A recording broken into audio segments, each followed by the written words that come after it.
Shalom Ubrajot, apreciados amigos y hermanos en el mundo entero. Vamos a tener la conferencia número 205, Grupos y Ministerios de Sostén Propio. Vamos a tener la tefilat para iniciar.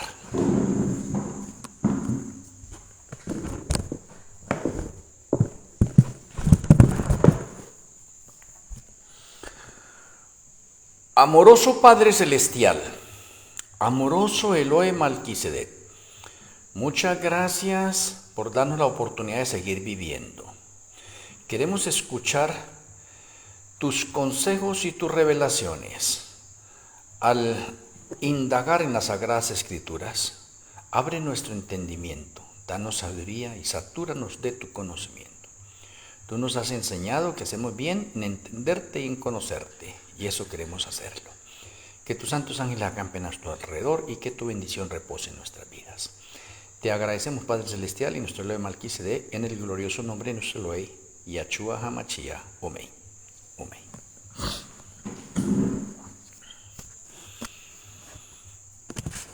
Bueno, digamos que la conferencia de hoy es una conferencia con énfasis al remanente de la Odisea o a los adventistas del séptimo día. De pronto hoy vamos a aprender algo importantísimo. De pronto es la primera vez que voy a tocar esto con referencia a grupos y ministerios de sostén propio con raíces adventistas o con raíces del remanente de la Odisea. No es criticando a nadie, es viendo el panorama de orden profético y qué será lo que estará sucediendo y qué es lo que podemos constatar como verdad presente en las Sagradas Escrituras. La iglesia de la Odisea fue seleccionada por el Señor, llamada para ser el noveno remanente de los 6.000 años de la historia del pecado. Y es importante destacar que la iglesia de la Odisea tiene un patrón profético, un llamado de orden profético. Eso es innegable. Y podemos mencionar que la iglesia de la Odisea es la séptima iglesia del Nuevo Testamento y la novena en el transcurso de los 6.000 años de la historia del pecado. Lo que vamos a hacer énfasis acá es, de pronto, es tanta la luz que se le dio a la iglesia de la Odisea que ha crecido grandemente. Ha sido de pronto como la imagen de la bestia. La imagen de la bestia creció hasta convertirse en una potencia grande. Pues la iglesia de la Odisea podemos decir hoy que es una iglesia muy reconocida en el mundo entero y que se encuentra en 217 países. Bastante en ese sentido, porque estar en 217 países del mundo, eso es algo que no lo supera cualquier otra iglesia, ¿sí ve? De pronto podríamos decir a excepción de la iglesia católica, que se puede encontrar en todas partes del mundo. Y no hay otra iglesia de pronto hasta el momento que le gane de pronto a la iglesia adventista en representación a orden mundial. Tiene una feligresía aproximadamente de 22 millones de feligreses, de miembros. Eso es importante.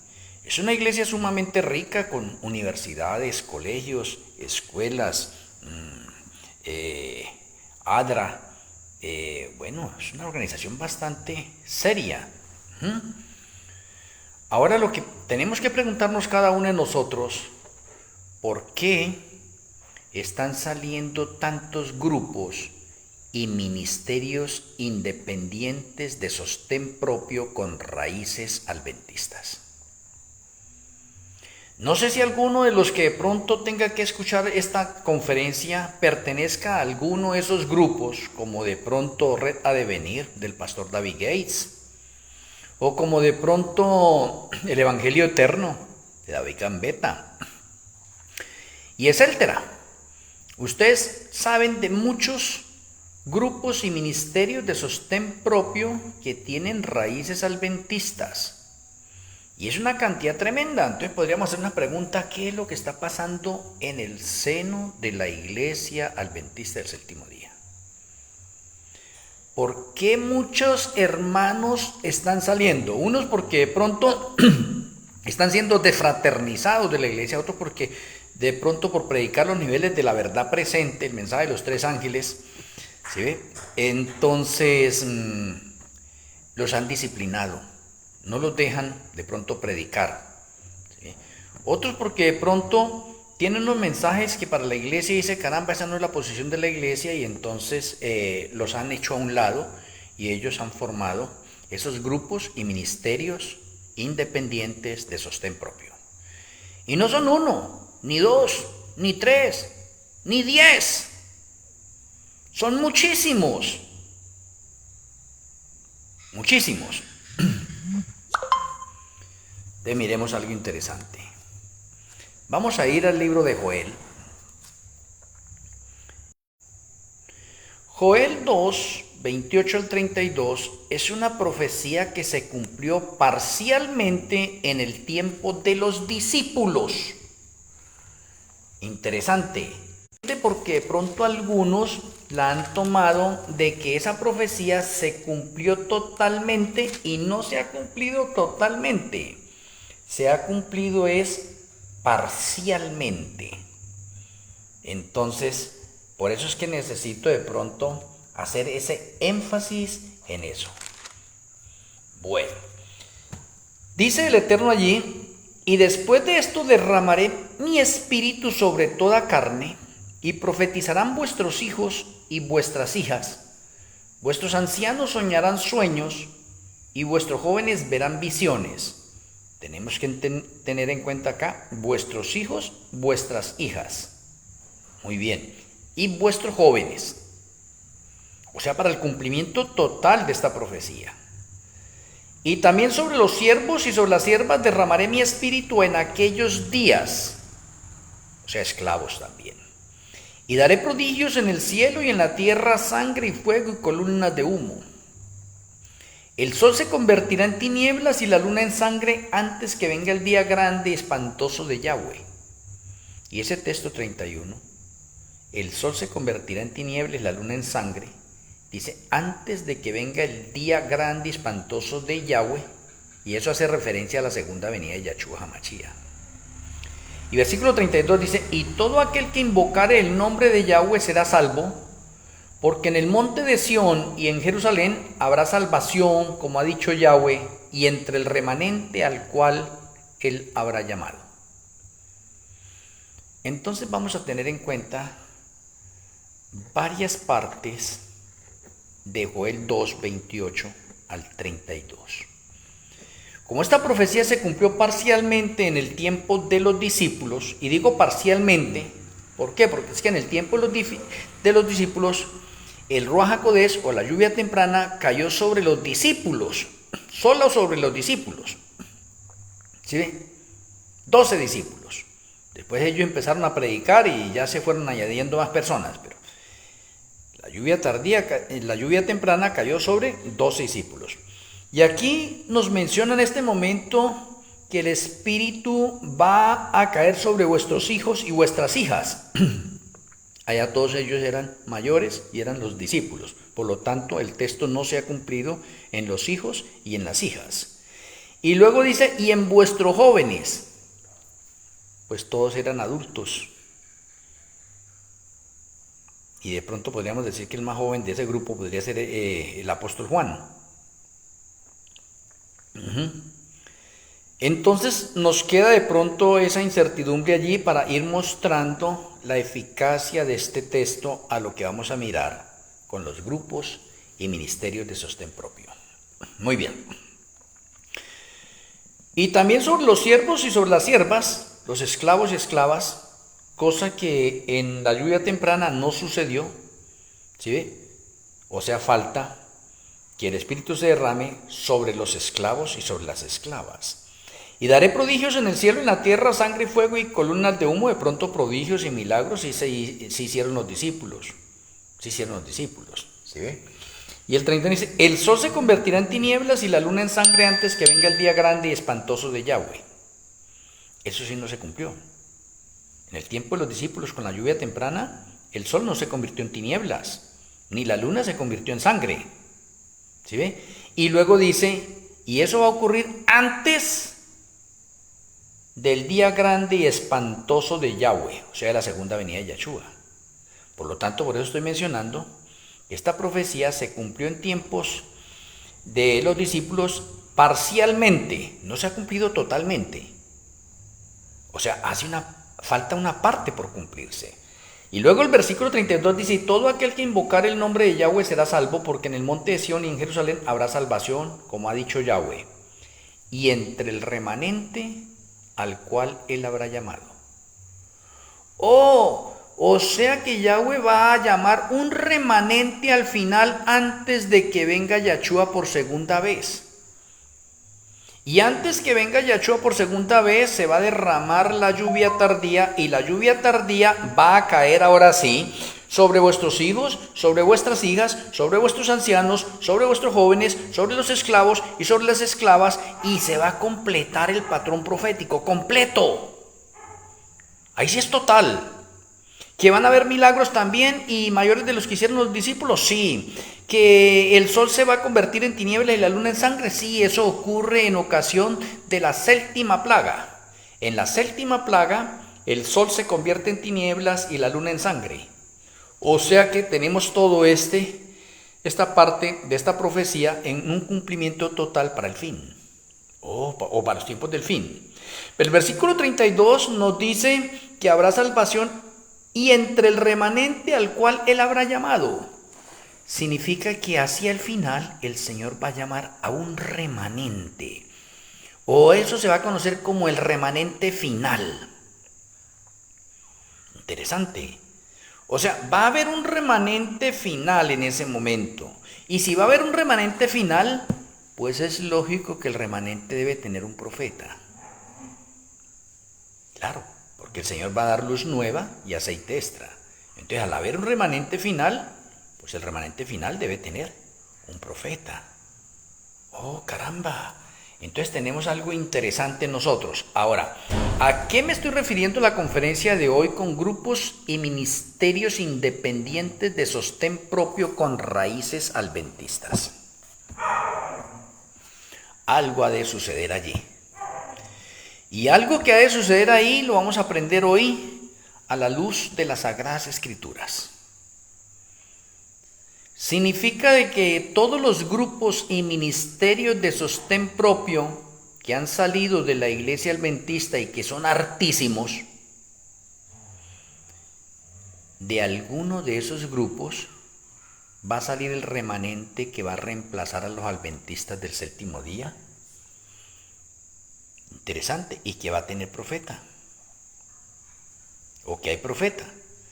Ahora usted se pone a hacer un análisis estadístico a través de los grupos y ministerios independientes que han salido de la iglesia adventista del séptimo día, y ya les preguntaría a ustedes en una forma de pronto personalizada, individual, de análisis para cada uno de ustedes, ¿qué grupo y qué ministerio de esos independientes de sostén propio con raíces adventistas tiene profeta?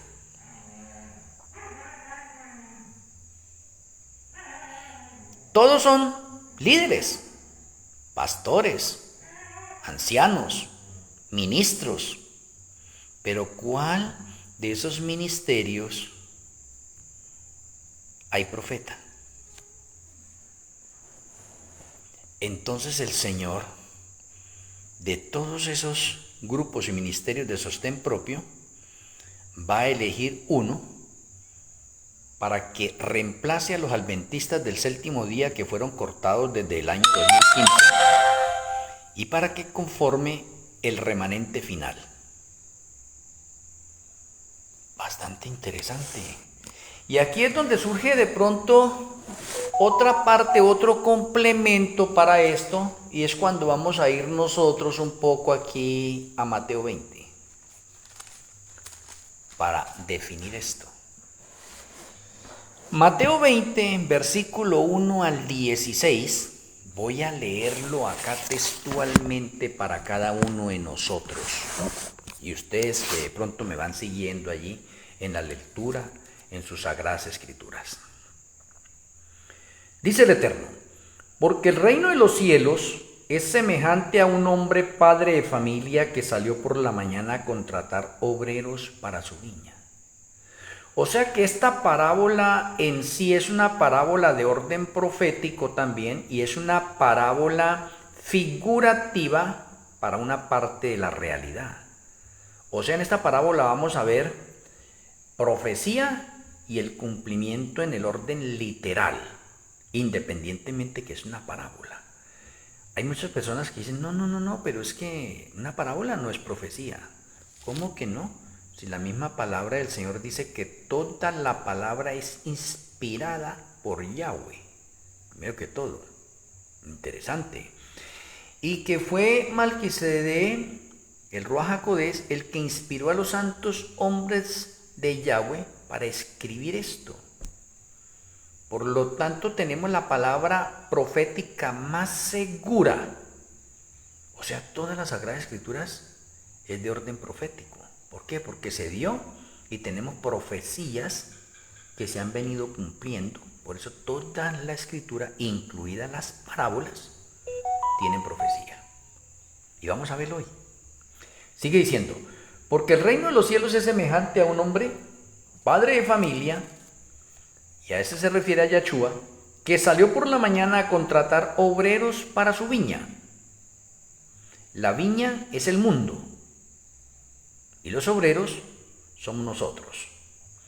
Y habiendo convenido con los obreros en un denario al día, los envió a su viña. O sea, contrata a los primeros obreros, y los primeros obreros que contrata, los contrata a las 6 de la mañana. El versículo 3 dice, saliendo cerca de la hora tercera del día, vio a otros que estaban en la plaza desocupados.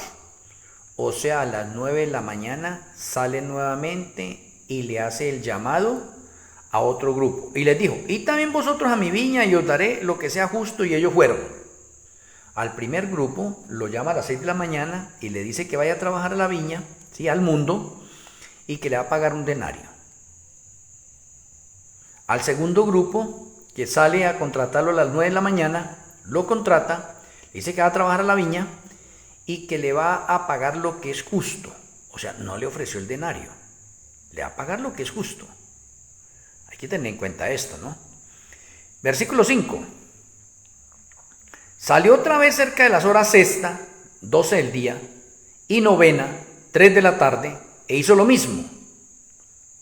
O sea, contrató a las 12 y a las 3 a otra clase de obreros, le dijo que fueran a trabajar la viña al mundo y que les iba a pagar lo justo. Tampoco les ofreció un denario. Versículo 6. Y saliendo cerca de la hora 11, a las 5 de la tarde, halló a otros que estaban desocupados y les dijo, ¿por qué estáis aquí todo el día desocupados? Le dijeron, porque nadie nos ha contratado. Él les dijo, id también vosotros a la viña y recibiréis lo que sea justo. O sea que el quinto grupo que sale a trabajar a las 5 de la tarde no va a trabajar sino una hora en la viña, en el mundo. Y le dicen también que le van a pagar lo que es justo. O sea, conclusión hasta acá. De los 5 grupos, el Señor solamente le ofreció un denario al primero. A los otros le dijo que le iba a pagar lo que era justo. Continuamos. Cuando llegó la noche, el señor de la viña dijo a su mayordomo, llama a los obreros y págales el jornal, comenzando desde los postreros hasta los primeros. Oh, hay algo raro acá. O sea, en una parte lógica debería pagársele el jornal a los primeros que llegaron. A esos son los que le debe pagar. Pero aquí el jefe saca y dice, no, págueles ahora primero a los últimos, a los que llegaron, págueles. Oh, interesante. ¿Para qué? Para que los últimos sean primeros y los primeros sean últimos, que es lo que termina esta parábola, ¿no? Muy bien. Entonces, llama a los obreros y págales el jornal comenzando desde los postreros hasta los primeros. Y al venir los que habían ido cerca de la hora 11, recibieron cada uno un denario. Y aquí empezamos a mirar esto. Si estos trabajadores trabajaron una hora y el jefe les da un denario, ¿qué pensarán los otros? los que trabajaron 3 horas, los que trabajaron 6 horas, los que trabajaron 9 horas y los que trabajaron 12 horas. Si a los únicos que se les ofreció un denario fueron a los primeros. Ahora, si se le paga al último por 1 hora un denario, entonces el otro dice, no, pues a nosotros nos van a dar más. Lógico, porque si ellos trabajaron 1 hora nomás y le dan un denario, de nosotros, yo que trabajé 3 horas, me van a dar 3 denarios. Dirá, sí, es que es lo normal. Y el otro que trabajó 6 horas me van a dar 6 denarios. El otro 9 denarios. Y en los primeros 12 denarios. Ya lo tenían allí. Pero ya. Al venir también los primeros, o sea, significa que al quinto se le dio un denario, al cuarto un denario, al tercero un denario, al segundo un denario, y a los primeros, que pensaron que habían de recibir más, pero también ellos recibieron cada un denario. A todos se le pagó un denario. Pareciera que el jefe es injusto. Pareciera. Pero ahorita la pregunta está acá. ¿Qué representa el denario? El denario aquí representa la vida eterna. Todos los trabajadores salieron a determinado tiempo a trabajar y a todos se les va a dar vida eterna. ¿Que unos trabajaron más que otros? Sí, pero se les va a dar vida eterna. Muy bien. 11. Y al recibirlo murmuraban contra el padre de familia diciendo, estos postreros o estos últimos han trabajado 1 sola hora y los ha hecho iguales a nosotros que hemos soportado la carga y el calor del día. Él, respondiendo, dijo a uno de ellos, amigo, no te hago agravio, ¿no conviniste conmigo en un denario? Le está diciendo a los primeros, toma lo que es tuyo y vete. O sea, yo ya le estoy pagando a usted, pero si quiero dar a este postrero como a ti, ¿no me es lícito hacer lo que quiero con lo mío? ¿O tienes tu envidia porque yo soy bueno? El Señor dice, yo puedo hacer con mi dinero, con los denarios, lo que quiera. Y puedo regalárselo, dárselo, o darle más al que quiera, porque es mío. ¿Usted qué tiene que ver con esto? Muy bien. Y el versículo 16 dice, así los primeros serán postreros, y los postreros primeros, porque muchos son llamados, mas poco los escogidos. Aquí tenemos un día de trabajo de 12 horas. O el trabajo se hace en el transcurso del día y no de la noche. Por lo tanto, esta parábola es una parábola o es un día profético de 6.000 años, donde en el transcurso de esos 6.000 años, Yahshua contrata a 5 grupos diferentes para que vayan a trabajar en el mundo, a predicar el evangelio. Y a cada uno le va a pagar un denario, o sea, vida eterna. Ahora miremos el cumplimiento de esta profecía. El primer grupo o esos 5 grupos, ¿a quiénes representan? ¿Y cuál es el tiempo y cuál es el orden cronológico de esto? Miremos, si usted está en la hilación de esta conferencia, se da cuenta por qué hay grupos y ministerios independientes de sostén propio hartísimos. Y por qué cuando leímos Joel 2, 28 al 32, no se ha cumplido totalmente. Muy bien, espero que vayamos captando todo esto. Entonces, identifiquemos los grupos con su correspondiente tiempo de trabajo, para que lo veamos. El primer grupo de trabajo que el Señor llama para trabajar en la viña en el mundo es a los patriarcas. Y los patriarcas trabajan desde que entró el pecado hasta el año 2076, cuando se hace el llamado Abraham. Y ahí transcurren 2076 años. Vayan haciendo cuentas, por favor. 2076 años trabajaron los patriarcas, los primeros que fueron llamados, o los que más trabajaron. Oiga, tremendo. Y esto va de mayor a menor. O sea, la parábola nos enseña que los primeros son los que más trabajan, los segundos son los que le siguen, los terceros, y así va en ese orden cronológico de trabajo. lo cual significa que el quinto grupo es el que menos trabaja de todos. Por eso le digo, vayamos haciendo cuenta. Los patriarcas trabajaron 2076 años. Esa cifra es importantísima y se encuentra dentro de la cronología bíblica por si alguno dice de dónde salió ese número. Muy bien.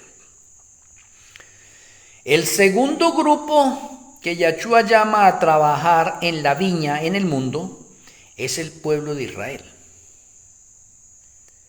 Y el pueblo de Israel trabaja del año 2076 hasta el año 34 de nuestra era. Y cuando usted suma eso, le da 1928 años de trabajo. O trabajaron menos que los otros. Vea, sigue la guía de la parábola. Vea, de mayor a menor. O sea, el segundo grupo es el remanente de Israel, el pueblo de Israel que trabajó por 1928 años. Por favor, ahora vayan sumando. 2076 más 1928 años le da 4004. Y ahora le pregunto, ¿qué sucedió en el 4004? Y el 4004 en el calendario nuestro es el año 34. ¿Pero qué sucedió en el año 34? La muerte de Esteban y el cumplimiento de la profecía de las 70 semanas. Entonces ahí es cuando Israel es cortado como remanente y entra un nuevo remanente, el de los gentiles. Interesante. O sea, el tercer grupo que va a trabajar es el de los gentiles. Y los gentiles trabajan del año 34. Vea qué curioso, hasta el año 1844. Interesante. ¿Cuánto tiempo trabajan los gentiles? 1810 años. Menor, vea, va disminuyendo. Tal como dice la parábola. Va disminuyendo. Trabajaron menos. 1810 años, los gentiles. Ese es el tercer grupo. Es el grupo que salió a trabajar, según la parábola, a las 12 del día. Muy bien, hasta ahí vamos bien. Y usted ya tiene una relación con el año 1844. El cuarto grupo es los adventistas del séptimo día, que salen a trabajar desde el año 1844 hasta el año 2015. Y el tiempo de trabajo de los adventistas del séptimo día es de 171 años.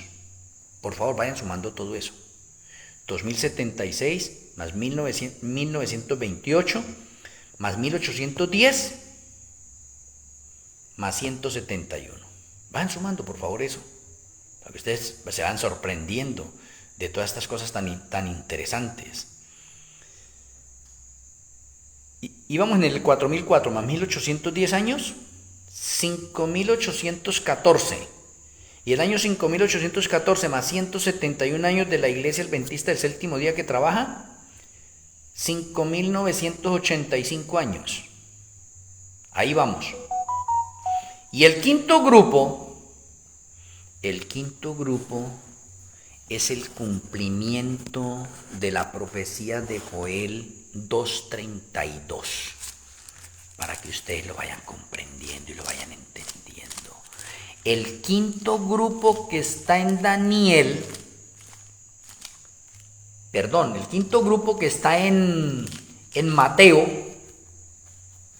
es el cumplimiento de la profecía de Joel 2:32. ¿Qué es lo que dice la profecía de Joel 2:32 en la última parte?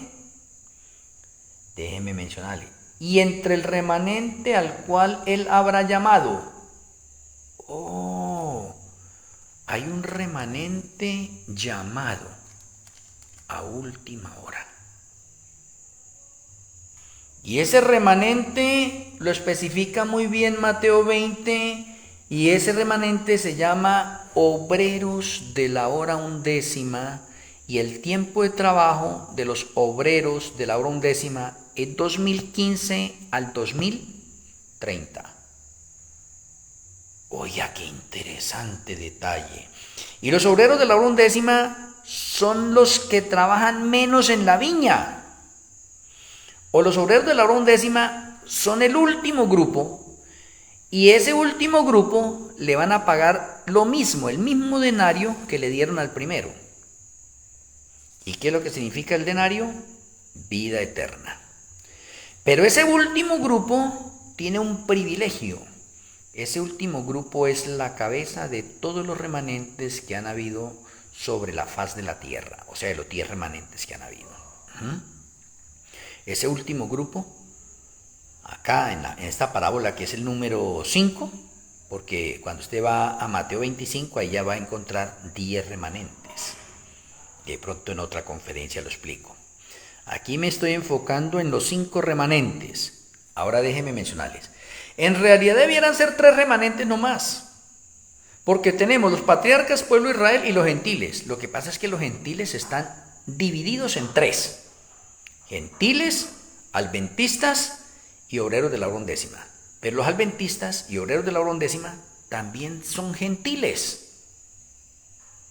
O sea, en general, usted va a encontrar una profecía en las Sagradas Escrituras, allá en el libro de Hechos, donde dice el tiempo de los gentiles, por un lado. Y luego Pablo dice, y la plenitud de los gentiles. O sea, significaría que del pueblo de Israel va a haber el remanente de los gentiles hasta la segunda venida de Yahshua HaMashiach. Y ahora sumemos de esta otra manera. Patriarcas, 2076 años de trabajo. Pueblo de Israel, 1928 años, 4004 años. Y el tiempo de los gentiles, que agarraría del año 34 hasta la segunda venida de Yahshua, 2030, son 1996 años. Y se completan 6000. Esa es la plenitud de los gentiles. Pero aquí en Mateo 20 hay 5 grupos porque el Señor va a destacar 2 grupos al final. ¿Cuál? El 9º remanente y el 10º remanente en la historia del pecado. O el 7º remanente y el 8º remanente en el Nuevo Testamento. Y esos son Iglesia de la Odisea, Adventistas del Séptimo Día, que es el 9º remanente, o el 7º en el Nuevo Testamento. Y Obreros de la hora undécima, que es el 10º remanente, o el 8º en el Nuevo Testamento. Interesante. O sea, tenemos una profecía nosotros poderosísima de orden cronológico con fechas específicas de trabajo de 5 grupos relacionados en Mateo 20 y donde en Mateo 20 se cumple la realidad de Joel de que el Señor iba a escoger un remanente. Entonces ese remanente ahora tiene que tener profeta. Entonces usted ahorita va a ir de pronto, acá no lo tengo en este momento, pero usted lo va a leer allá. Joya de los Testimonios, tomo 2, páginas 273 y 274. A la hermana Elena se le dio una visión con referencia al trabajo que ella estaba realizando y también fue en una forma figurativa a nivel de vestidos y ella se cansaba de hacer el trabajo, sola digamos como profeta. Pero el Señor le dice, no, usted siga trabajando, siga cortando aquellos vestidos, porque aún no ha llegado tu relevo. Entonces, ¿cómo es posible que a la Iglesia Adventista del Séptimo Día, con espíritu y profecía, y con tanta luz que el Señor le ha dado, le dijo que iba a llegar el relevo de la hermana Elena? Entonces, ¿por qué la Iglesia Adventista, en la posición de creencias, dicen ellos, que fuera de la hermana Elena no va a existir ningún otro profeta? Que la hermana Elena es el último profeta y que la Iglesia Adventista del Séptimo Día es la última iglesia. Entonces echamos para atrás Mateo 24 en Yahshua cuando dice que las señales del fin habrán falsos profetas. Y cuando dice que habrán falsos profetas es porque hay verdaderos. Oye, interesante. Pero si queremos comprobarlo más a través de las Sagradas Escrituras para bajar de pronto un poco la posición de la Iglesia Adventista con respecto a lo que ellos dicen de que de pronto la hermana Elena es la última profeta, entonces ¿qué iríamos a hacer con Apocalipsis 16, el verso 6? Dice allí, por cuanto derramaron la sangre de los santos y de los profetas, tú también le has dado a beber sangre, pues lo merecen. Y eso está haciendo referencia a la tercera copa o a la tercera plaga. Y eso es hacia el futuro. O sea, significa que se está derramando la tercera plaga y hay profetas y hay santos que han muerto. Oh, o sea que la hermana Elena no es la última profeta. Y acá dice profetas en plural. No va a haber uno solo. Van a haber muchos profetas para el final. Y si usted va a Apocalipsis 18, ahí, y va al verso 20, vea lo que dice. Alégrate sobre ella, cielo, y vosotros santos, apóstoles y profetas, porque Yahweh os ha hecho justicia en ella. ¡Oh! Apocalipsis 18 es el juicio a Babilonia o la destrucción de Babilonia o la destrucción del Vaticano, y eso está todavía lejos, cerca de la segunda venida de Yahshua Hamashia. Y dice que hay profetas. Ve, interesante. Alégrate sobre ella, cielo, y vosotros santos, apóstoles y profetas. Y el versículo 24 ahí mismo dice, y en ella, en esa Babilonia, se halló la sangre de los profetas y de los santos y de todos los que han sido muertos en la tierra. O sea que Babilonia, después de la ley dominical, va a matar un poco de santos, de apóstoles y de profetas. Y a estos que estoy mencionándole acá, no son profetas falsos, son profetas verdaderos de Yahweh. Conclusión: a través de las Sagradas Escrituras y del mismo espíritu de profecía, estamos demostrando que la hermana Elena no es el último profeta y que iba a llegar el relevo de ella. ¿Y para qué se necesita el relevo? El relevo se necesita para completar el patrón profético de Daniel, de Apocalipsis y de la misma hermana Elena. O sea, significa que al remanente nuevo se le va a dar luz nueva y aceite extra para completar el patrón profético de todos los sucesos del fin. Y se va a comprender mejor las Sagradas Escrituras. Entonces, ahora sí, con toda esta información que les estoy dando a ustedes, ¿por qué de la Iglesia Adventista del Séptimo Día han salido tantos grupos y ministerios independientes de sostén propio y que siguen saliendo? Que siguen saliendo. Significa que de la Iglesia Adventista tiene que salir el remanente final, o el remanente final tiene que tener raíces adventistas y debe tener profeta. Entonces ahora les pregunto a todos ustedes, de todos estos grupos y ministerios independientes que están saliendo de la Iglesia Adventista del Séptimo Día, ¿cuál tiene profeta? Y usted se va a dar cuenta que ninguno tiene profeta. Solamente los obreros de la hora undécima 2015-2030 tienen profeta, que es este servidor, para honra y gloria del Señor. No porque me haya nombrado un hombre, una organización.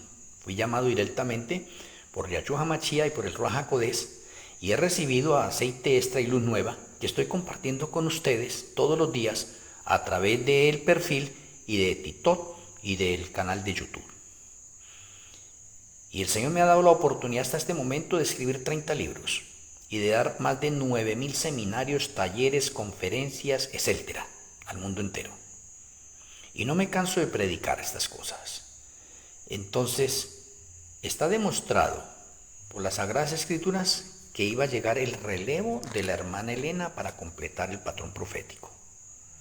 Que va a llegar un remanente nuevo denominado obreros de la hora undécima y que es el último remanente, pero al ser el último remanente es el que más conoce o el que más sabe de profecías.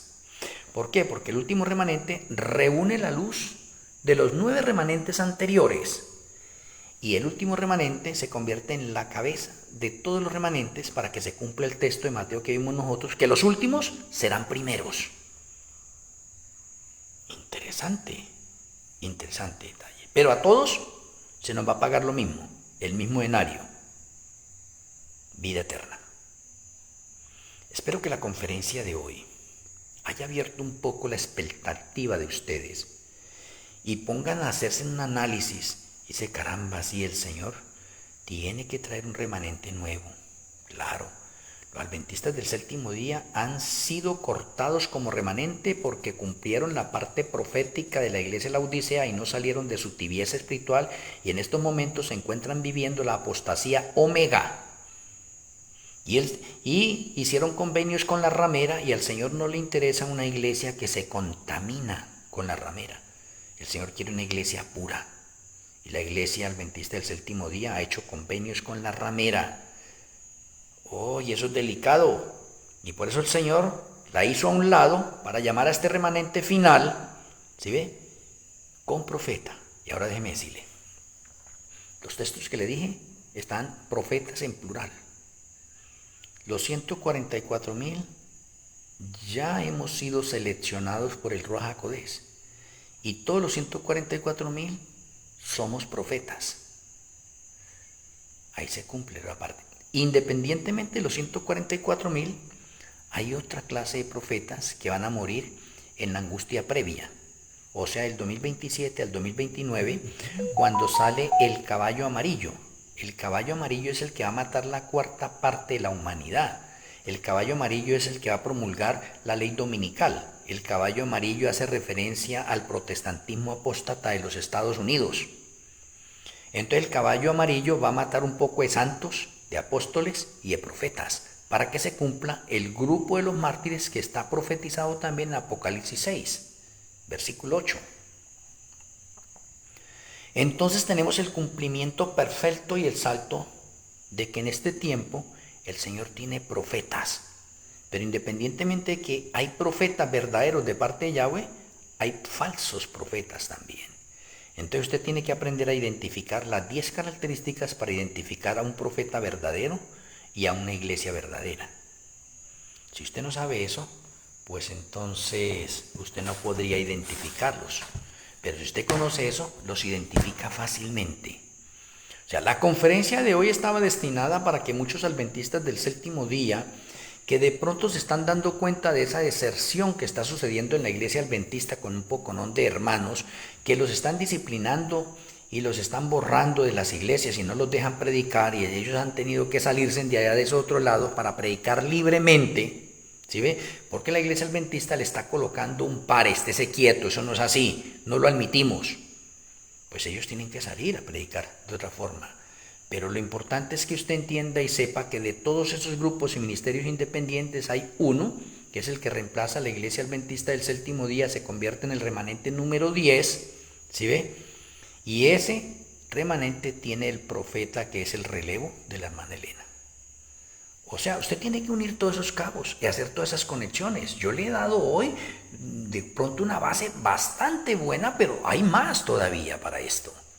Pero espero que con la ayuda del Eterno usted entienda y comprenda que la iglesia adventista le pasó lo mismo que al remanente número 2, Israel. Israel hoy en día se cree que es el remanente verdadero todavía. Y la iglesia adventista se cree que todavía es el remanente verdadero. El remanente de Israel era rico económicamente y espiritualmente. El remanente de la Odisea es rico económicamente y espiritualmente. Pero rechazaron la luz nueva. Porque el remanente de Israel rechazó a Yahshua, que era la luz nueva en su tiempo y en verdad presente. Y el remanente adventista no acepta la luz nueva. O sea, estos mensajes nuevos que estamos predicando nosotros, ellos no los aceptan. No aceptan eso. Entonces tengamos en cuenta nosotros todos estos señales, evidencias que le he dado, y colóquela usted de pronto con el discernimiento que el Eterno le ha entregado a cada uno de otros, repasar nuevamente todo eso, hacer nuevas investigaciones y decir, oye, sí, de verdad, hay muchos grupos y ministerios independientes con raíces adventistas, pero ninguno tiene profeta. Alguno tiene que tener profeta.